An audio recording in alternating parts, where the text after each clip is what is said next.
Good evening. Assalamu alaikum wa rahmatullahi wa barakatuh. Welcome to another edition of Talking Point. My name is Faraz Patel. We'd like to thank you, the viewer, for staying with us. And of course, joining us here on Hilaal TV channel 347. Now, today we're going to be shifting a little bit away from politics. We're going to be talking artificial intelligence. It's slowly but surely becoming a daily part of our lives. But the question is, how does it affect us as the citizens of the world, and especially here in South Africa?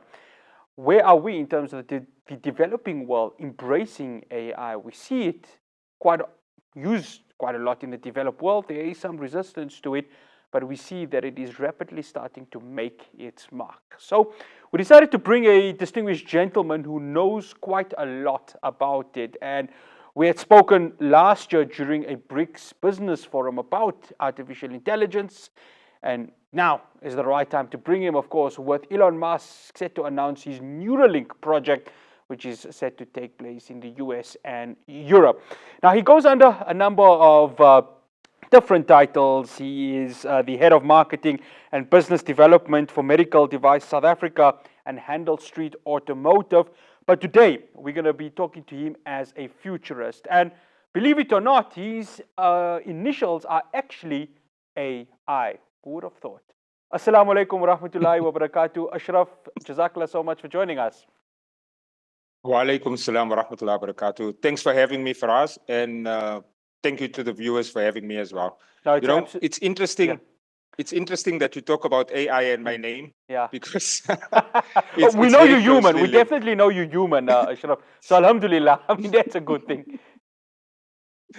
Yeah. So AI, it's what is AI? AI is basically computer science or programming code, which allows computer systems to perform complex tasks. And those complex tasks are normally performed by a human.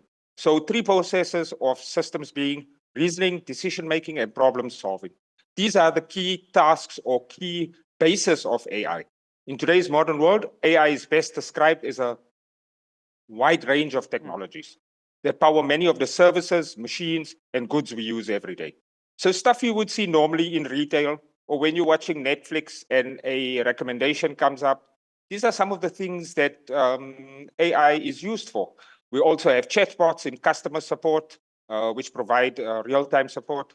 But AI is so much more, and it's an umbrella term encompassing a wide variety of technologies, which include machine learning, deep learning, natural language process models, what we term as general artificial intelligence for us. Now, ASHRAF, when you immediately bring up AI, people think, all right, here's a robot that's going to come, it's going to take away my job, and then I'm going to be left on the streets to fend by myself. Now, how do you distinguish that myth from actually what AI is meant to be? Okay. First things first, let's understand it in a South African context. Remember, we have mass amounts of labor, and obviously we want to reduce costs as manufacturer. I'm a manufacturer myself, and this is where AI and machine technology would come in, but it also augments the human in many ways, in the legal fraternity, professionals in many ways, as well as not in food production, etc. So let's use an example of the KFC or McDonald's model. How does a complete burger get from the time of placing an order to the front end where you receive it in a couple of minutes? This is all done through AI, augmenting as a co-pilot with the human being in terms of allowing the chips fryer and the patty to be made in a specific way, in a specific process, on a specific timing. So if the chips need to be done at 30 seconds, the machine is programmed with vision sensors and various other things to ensure that your chips doesn't come out too hot, neither does it come out too crispy.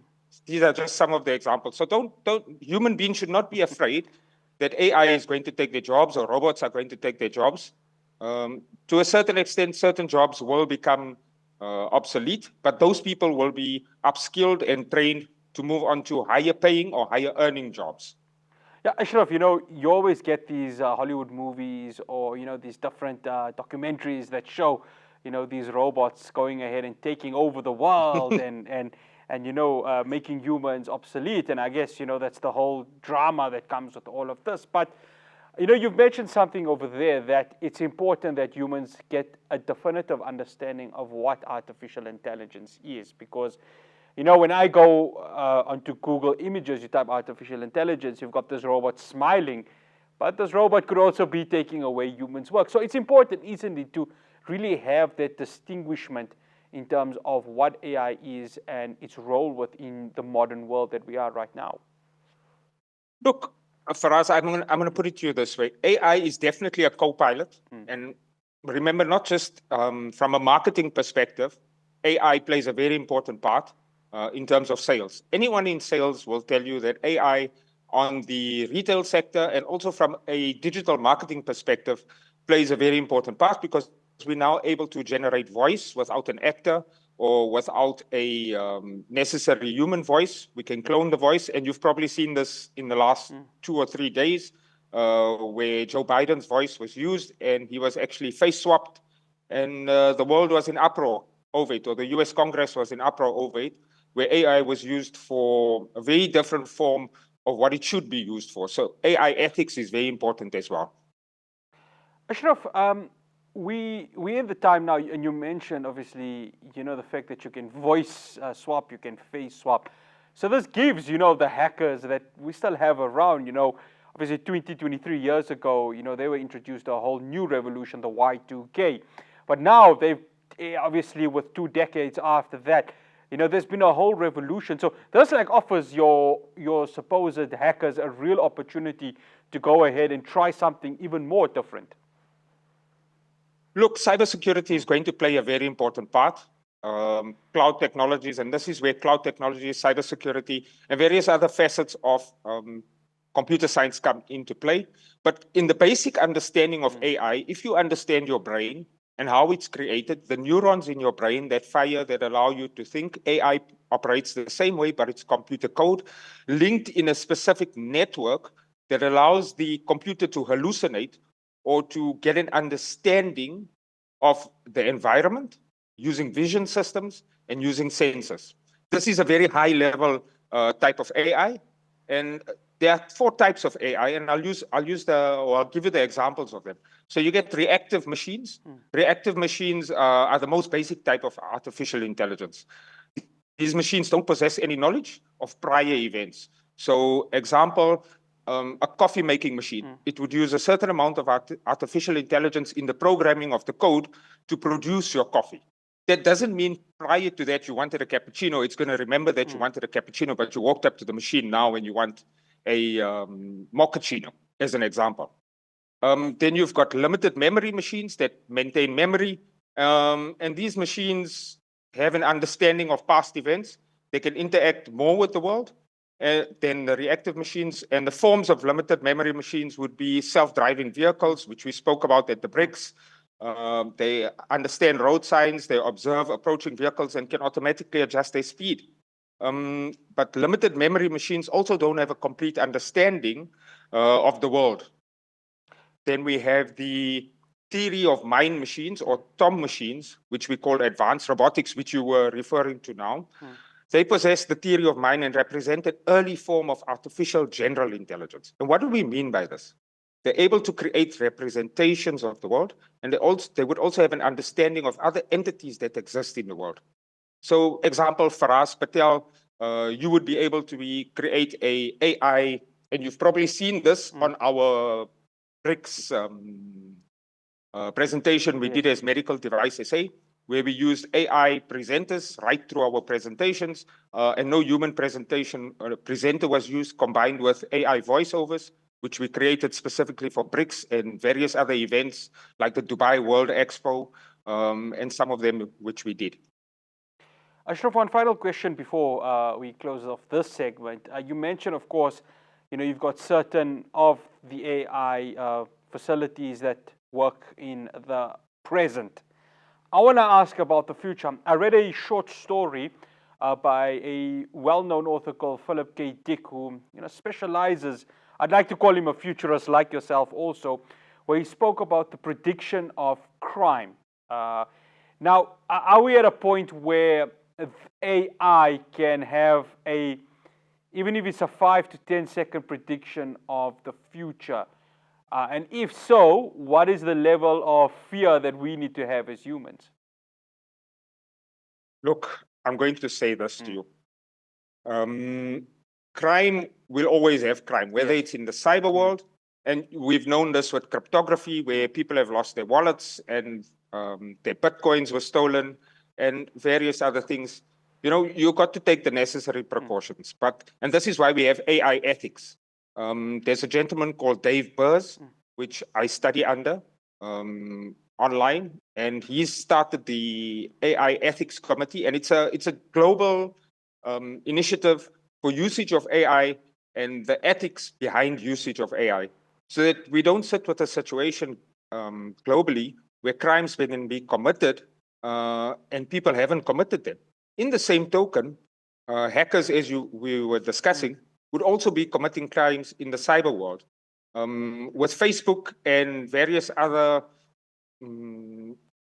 products like Metaverse and the movement towards brands and intellectual property being misappropriated in a cyber world, this is where you'll have more cybersecurity and cloud technologies coming into play. After the break, I continue my conversation with ASHRAF Ismail. We're going to be talking about the sustainability of artificial intelligence, but also making sure that humans do not be affected by this. Do stay tuned to Talking Point. Welcome back to Talking Point. I'm in conversation with futurist ASHRAF Ismail.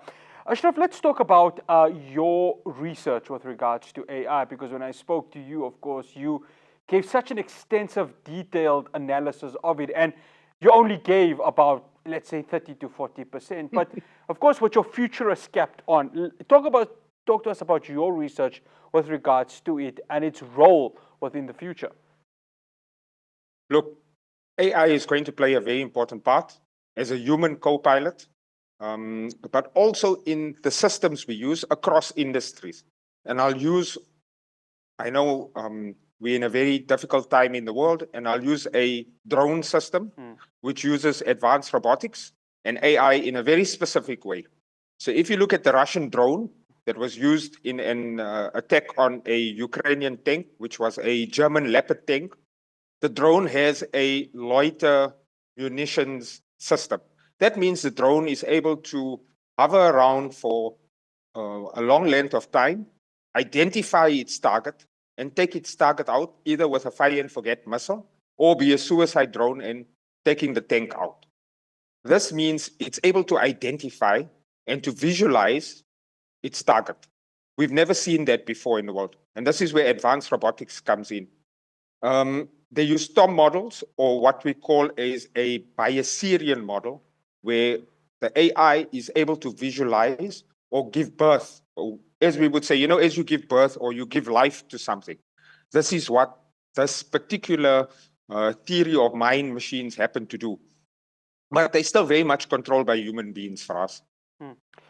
ASHRAF, I want to talk about the various industrial revolutions that occurred. Obviously, the second and third saw a spring in manufacturing, and of course, we saw in the latter parts of the third industrial revolution the use of credit cards and the fact that so much now could be done virtually. For example, picking up your cell phone and being able to make these payments now via different apps or websites. I mean, that's a clear example of the fact that even then, artificial intelligence was, to a certain extent, being used, but not as effective as we see today. Am I correct in saying that? 100% correct. I mean, fintech sector uses the artificial intelligence to detect fraud, credit card fraud, payment fraud. You know, in the old days, we used checkbooks so you could forge a signature. These days, you can't tap and pay systems. We saw FNB have an issue with the tap and pay system as they just launched it in South Africa. But then they realized that they had an issue with the AI not recognizing some of the stuff, and then they corrected it. More importantly, the fintech sector is going to lead in terms of AI for financial crimes. And this is where AI is going to play a very important part with the financial crimes in the fintech sector for us. ASHRAF, you talk about the fintech center. It's gonna enhance it, isn't it, even now with the fourth industrial revolution that has entered. So if you're one of these fintech companies, I mean, do you relish it, Or do you try and find a way of making sure that artificial intelligence does not take a complete overhaul of your firm and, of course, how it conducts its business? I come back to again what I said, that it's going to be an AI co-pilot. So no company will deploy an AI without having a co-pilot or human overview of the technology they're deploying. So these type of technologies will always have the human interface to stop it, or where it has a problem, in terms of correcting the problem and fixing it and ensuring that the interface is always up to scratch. Ashraf, talk to us about your work now with regards to AI, because of course when we met at BRICS, you were talking to me about how AI can be used from human to human. So maybe just give us a breakdown on that details with regards to your research and, of course, some of the implementations you're looking at in the various roles that you do. So look, at medical device, part of my job is we work with a number of devices, and one of them, and you spoke about Elon Musk's Neuralink, and I'll give you a bit on Neuralink here, and how it operates. So Neuralink is a hermetically designed medical device. So it's a class 3 medical device, FDA class 3 medical device. That means it's implantable, being implantable into your body, and it operates on electrodes, tiny electrodes that they implant into your brain, which allows people who are quadriplegics or suffering from ALS or any type of ailment which thus impairs the human being. Also, at the same time, Neuralink is a very, and we must give Elon Musk due and his engineers for what he's created. And there are many other companies like Medtronic who have entered the market, and a few others that have created these devices for the understanding of neurological disorders and various other disorders that might affect the human being. But more importantly, it's the brain interface or brain-computer interface between your brain and your devices around you, being your computer devices, your cell phone, self-driving car, smart clothes, smart shoes, etc., etc. And when you sit at medical device and you look at all these devices, and our chair lady would give more insight into it, but she's actually at Arab Health at the moment, and some of our other heads of regulatory and localization, they would say to you that the technology is moving very fast in the medical device industry. Before, cervical cancer would take a long time to detect. Now with new vision systems and AI, because AI uses vision systems, we're able to detect cervical cancer a lot quicker. In terms of x-rays, we're able to identify things a lot quicker. So the doctor is in effect going to move not down, but up the scale, because he becomes more of a diagnostic person. In the process, being a co-pilot, AI will be the co-pilot to the doctor, allowing the doctor to render a answer a lot quicker to the patient, improving healthcare. Ashraf, humans, we spoke about this earlier on. There is obviously going to be a sense of concern, but surely with all the regulatory watchdog movements and labor unions, especially in South Africa, there is an importance, isn't there, in trying to make sure that the fears of the humans does not overtake something that may be not as bad as they would have expected with this fourth industrial revolution and the introduction of artificial intelligence. Okay. Coming from the automotive industry and being a manufacturer, I can use it, and I'll use it in this respect because we've worked with artificial intelligence in our equipment for many years now. So in a production line, whether you're producing food or producing automotive leather interiors or shoes or whatever, the employee before was used to a lot of manual work. That manual work is now replaceable by a machine, which is automatic, but you still need the human to feed the machine. In some cases, we've implemented robotics to feed the systems, but not all cases you would use humans to feed the systems. So humans are still going to be very much around for the next, even in the fourth and fifth industrial revolution, are still very much going to be around. Where AI helps a lot is in the assembly and guiding the human for assembly of certain components. As some not everything can be done by robotics for us, if that I can say to you. Yeah, sure. So the humans and our trade unionists would need to realize that the people need to be educated and they need to be upskilled. And this is where education or STEM subjects, as we spoke while we were at the BRICS summit, I said to you, it's very important that our people get to grips with the STEM subjects. After the break, we continue our discussion on the role of AI in our current lives, but we're going to be touching on Elon Musk's and Neuralink and how does it work in the modern society, and will it actually work in the modern society? Do stay tuned. Welcome back to Talking Point. We're discussing AI and its role within the future.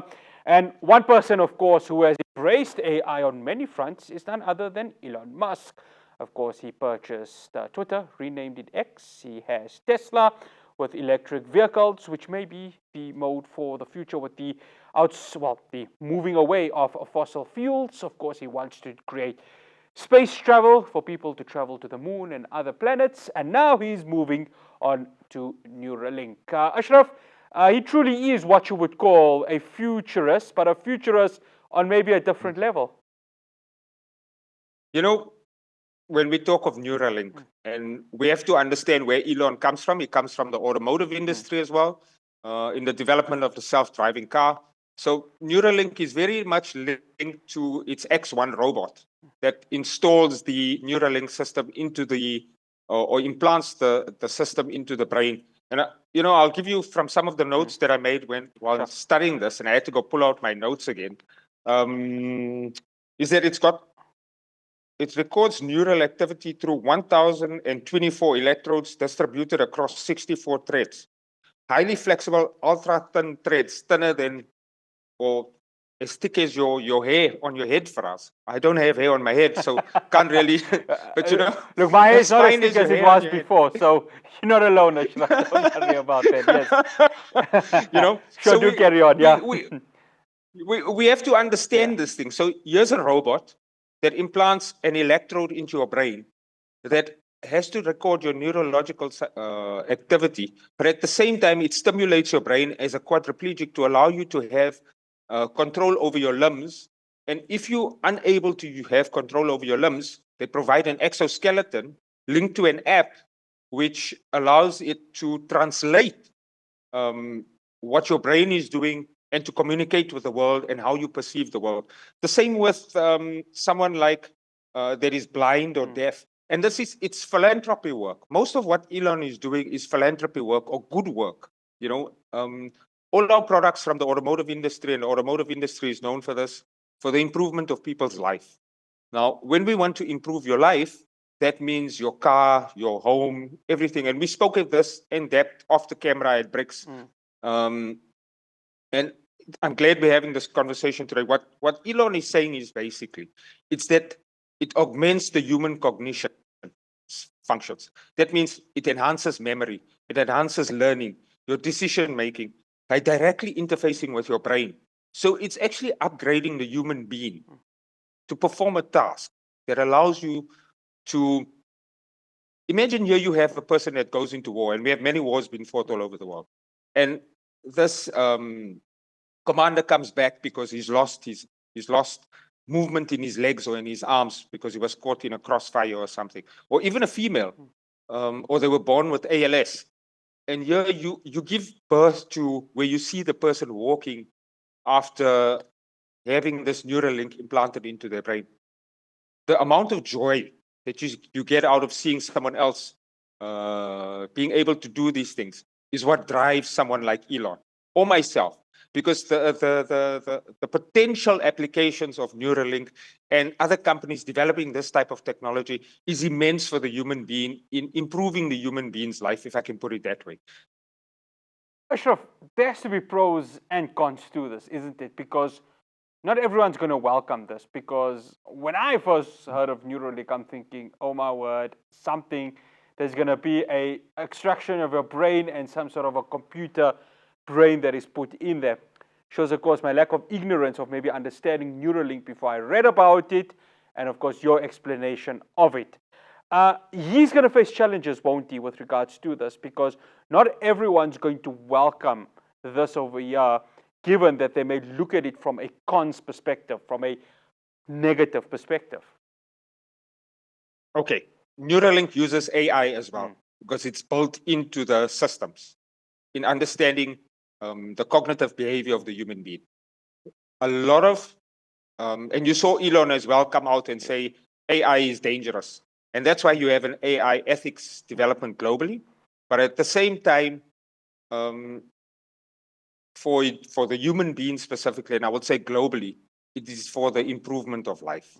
It's not created to have control over you, but more for people that are quadriplegics or those that have never walked ever in their life or were born with defects, neurological defects that didn't allow them to live a normal life like you and I, for us. These are things that these products are created for. ASHRAF, we see a lot of fintech companies now, the likes of Microsoft and Amazon, really pushing hard to make investment within AI. Are they going to see that investment, if not now, maybe in the next 10 to 15 years, because of their vision of what artificial intelligence could really be like? Look, Amazon Web Service has already been deploying on the self-driving cars. And if you look at Cruise and you look at Lyft in the USA, they run off Amazon Web Services in terms of the self-driving cars, as well as Tesla. Tesla is if you look globally, Tesla and the Chinese possibly, and even the Germans who are catching up. Tesla is the only one, when I wrote the paper, it's on my LinkedIn profile, of how the tech world is talking to the automotive world. Tesla is the only one that's developed its own ecosystem in terms of its vehicle self-driving. So we have to understand where the fintech or all of these things are going to fit in. And Amazon, being the biggest driver and investing in South Africa, will help to develop the African market. So we have to look at Africa as one global or one big piece of land with global citizens moving across borders. We see the development in North Africa, but the entry point is South Africa. And you'll see South Africa has a very strong software programming enterprises down in the Western Cape. We have a lot of coding and programming in the Western Cape. And this is why Amazon has specifically situated down in the Western Cape for this type of technical expertise, because we have people with experience in the Western Cape on the software programming and coding. More importantly, Amazon will drive the infrastructure with Oracle, IBM, and the fintech companies. ASHRAF, I mentioned watchdogs. There's going to be a lot of them, especially the European Union and the United States of America. And they're going to be keeping a close eye on, obviously, what Elon Musk does with Neuralink, but also other fintech companies and their handling of the AI. How are these governments going to be able to do it, given that sooner or later they may have to also embrace this new form of technology? Look, governments have to embrace these new forms of technology. And I'll use my business as a specific example, my biomedical plant that we know it's coming. In the biomedical setup, we have what we call a kiosk setup that links to your smart ID system. You know, you've got a smart ID card for us. That smart ID system combined with vision systems and fingerprints or biometrics will allow us to track you and to lock you out of the healthcare system should you not be a South African citizen. And this is something that we are driving very hard, and we're looking to work with government to ensure that we can lock up our healthcare system in developing a medical device ecosystem, which comes in to support NHI and our pharmaceutical manufacturing industry. This is then driven into the smart city, smart pharmacy, and various other parts. We'll use our molecular diagnostics as an example, where we use AI in the systems in our thermocyclers to deliver results in 20 minutes, whereas opposed to in a lab currently, if you walk into a lab in South Africa, you're sometimes waiting 2 days, whereas now you can get an answer in 30 minutes. And this is how the AI is going to be very closely linked to government. So government is still going to have very much a hand in it. Talking of governments, the question is, will South Africa and the rest of the developing world be ready to embrace AI? We'll wrap up the conversation after this break. Welcome back to Talking About. I'm wrapping up my conversation with futurist ASHRAF Ismail. We're talking artificial intelligence. And now we shift to asking the question, can South Africa be ready for this? ASHRAF, I ask that question to you now. Is South Africa ready for artificial intelligence, given that there is a bit of hesitancy right now from government and various sectors of the private? South Africa is ready. We see Amazon coming and investing heavily in our sector up in the Western Cape. Medical devices is going to drive that. That will drive consumer electronics and artificial intelligence. Self-driving and new developments of automotive industry up in Africa and linking of Africa as one global market. You know, Thabo and Becky spoke about the United States of Africa. Late Gaddafi spoke about the United States of Africa. We have a mass of people, and you've heard the world talk of Africa being the future. And indeed, Africa is the future, starting with South Africa. And as I go back to what I said, if you look on the AFCFTA, Africa Free Trade Agreement, starts with South Africa is the entry point, and the north of Africa. These are key developments for our country, because as we step onto the continent, we're going to develop more and more technologies locally with local manufacturing. And I can even give you an example of this, where we have one of our medical device manufacturers in collaboration with DTIC and Medic, where they funded a specific product. And in fact, I'll just get my cell phone. Sorry, I do apologize for this, for us, and to the viewers as well. I'll give you the exact name so I don't make a mistake.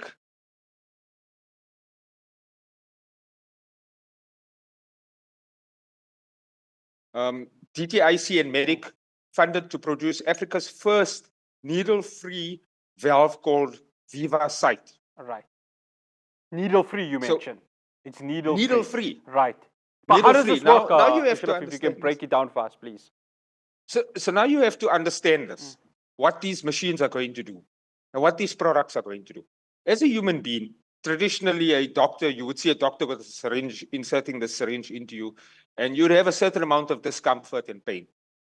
With the new equipment, in terms of molecular diagnostics and how far it's advanced, and I know this from personal experience and studies, we now able to draw blood with a machine. And this means we're able to numb the particular part of your arm or your buttocks very quickly with the systems. The doctor doesn't have to worry about how far the needle is going to go into your skin. And being needle-free ports, it means it allows the transfer of medication to be a lot quicker and a lot faster. Ashraf, yeah, you wanna carry on? No. I do apologize. Okay, no, it's fine. Ashraf, the South African government, I want to talk about them because obviously they are heavily invested, and I'm going to bring fossil fuels into this at this moment. Now, there's been talk about going renewable, especially with regards to the energy sector. How much of an influence is AI going to be playing in renewables and, of course, that transition into just green? Is there a correlation between artificial intelligence and the just green transition in renewable energies? Very much so, because the management of those systems in relation to the engineers and mechanics that would be servicing those systems, the sensors that manage the systems and track the movement of the solar panels depending on the direction of the sun. These are all things that are where artificial intelligence is going to come in. It's going to be there, but to the human being, it will be so slight. It's actually there to make your job easier. So some of the engineers, it would pre-diagnose and already tell him, this is the problem I have on a solar panel, in the movement to the just energy transition, or in the case of a river, with hydroelectric, the management of the hydroelectric systems. We've seen it already for the last 5 or 10 years in the water sector up in the US, and how it's advanced. China is a perfect example with one of the largest dams that they built, where they track all their water, the amount of water running through their systems with AI. This is just some of the things where the just energy transition will be, where AI will play a part. Ashraf, in BRICS, there was talk about the de-dollarization and how that's going to be enforced at BRICS. Of course, we saw it now being called BRICS Plus, with the introduction of various other countries like the United Arab Emirates, Saudi Arabia, Ethiopia, Egypt. Of course, Argentina was part of it but have pulled out. In your view, do you think AI is going to play quite a significant role in BRICS's idea of de-dollarization and BRICS really forming another part of the new global world order system? Very much so for us. Look, let's use China as an example. And I'm not sure most of our viewers would have traveled there as tourists, but when you go to China and you understand their economy and you understand Saudi Arabia's economy, and I'll use the example of Hajj. Hajj would be the best example for our viewers. The first thing you do when I was there in 2014 and you land on the airport, you have facial recognition via the cameras that they take a photograph of you. That is fed into a system where they can facially recognize you anywhere on the mataf already. So if something happens to you, they know exactly who you are. In the old system of Hajj, you had a tag, a hospital tag, which we still see today in South Africa. But if you go for Hajj now, you have an electronic tag. And that electronic tag allows you to be tracked as well on the mataf. So these are some of the things where AI is going to play a very important part in the de-dollarization, because your currency, or one currency which they want to use in the BRICS nations, will allow for an individual to be moving across countries in a digital passport. You know this, we already see it in the United Arab Emirates with biometric and retina recognition, and also in the movement of currencies. If I can say that, de-dollarization is coming, and it's coming at an extent or at the speed amongst the BRICS nations, because as these nations develop and they have the highest grossing GDP, which is outstripping the G20 countries, you're going to see more and more prominence of AI. Ashraf, I want to bring in the, of course, renewable energy part and the moving away of fossil fuels into, the more greener technologies. We saw, of course, at COP28 last year in Dubai, where there was a push for fossil fuels to be phased out in a space of 5 to 10 years. Now, we know there are various economies that are reliant on fossil fuels, the likes of the Venezuelas and Saudi Arabias of this world. How much is AI going to play a role in that transition away from fossil fuels from a global perspective? Look, from a fossil fuels perspective, I can tell you that as we move to EV, the electric vehicle, hydrogen, big players, AI will be used to monitor the supply and demand side of these things, as well as the person consuming and what your consumption is and how you would be limited in terms of your consumption. This is where AI would be used. And also in the management of the delivery of the gases, the natural gases, and say daytime light savings, and the inverter batteries that are used to save the electricity, or what's the term? I completely forgot it now. But where AI is going to play the most important part is how it's going to deliver the service to the end client. Ashraf, artificial intelligence, as you mentioned, can be controlled, can be managed well. What are the chances, and I know I'm using a science fiction supposed thinking here, that artificial intelligence grows beyond a human's control, that it starts to evolve and it starts to think by itself? Are we going to find a moment in history where that actually happens? Or no, that's not going to happen, and I'm just thinking maybe a bit too out loud? Look, self-aware machines, I actually omitted it when we spoke about the 4 types of AI. And this is the 4th type of AI, which we call self-aware machines. It's still in its infancy. Many ethical considerations, which you asked me about, before we truly see self-aware machines. However, ongoing research in these areas suggests that it may not be science fiction any longer for much longer. And when we talk of science fiction, we're really talking of Terminator T-800. But it is a complex concept, and there's no single agreed upon definition, if I can say that to you, Faraz. To wrap up this conversation, Ashraf, just your closing remarks on artificial intelligence, and where are we going to be in the next 20 to 30 years? The next generation of our citizens, the ones that are going to be there the next 2 to 3 generations.